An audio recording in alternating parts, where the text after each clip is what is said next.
Magandang tanghali po. Papakita ko po sa inyo yung bunga ng mga okra. Ang dami, ang lalaki eh. Ayan pa. Lalapit natin. Ayan pa, oh, ang laki.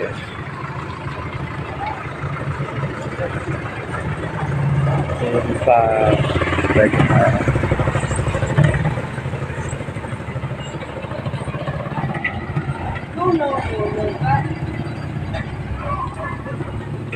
Ang lalaki ng bunga din, ano rin, magulang na, hindi pa. Bibiniin. Ang laki po ng bunga ng okra.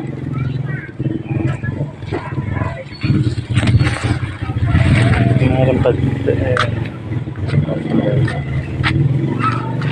Ay! ito na sili.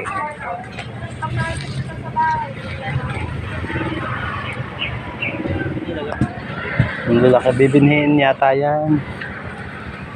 Yung kangkong. Kangkong, oh. Ano ba, kangkong? Ba't wala sa tubig? May kangkong bang gano'n? Hindi man lahat ng kangkong nakatubig. Yung ibang ang kangkong nasa palengke. Yun. Nagbibili. Kukunan natin yung okra. Meron pa dito eh. Bagay nagtanim pa uli sila, no? Ano yan? Sitaw. Ayan, bago kamoting kahoy. Ayan.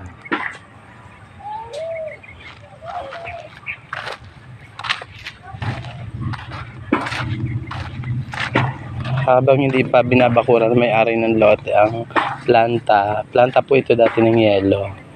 Nagiba na. Ngayon nagtubuan yung mga alatiris. Bago nagtanim ng mga okra. Ayan pa. Ay pa pala. Tabi pa. Ang laki, oh. Grabe.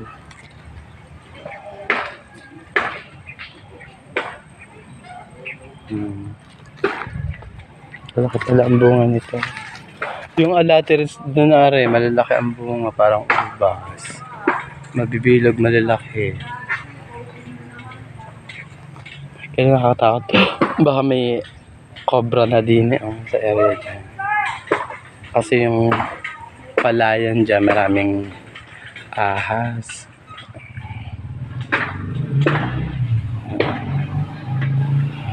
Hanggang dito na lang po. Mainit na. Bye!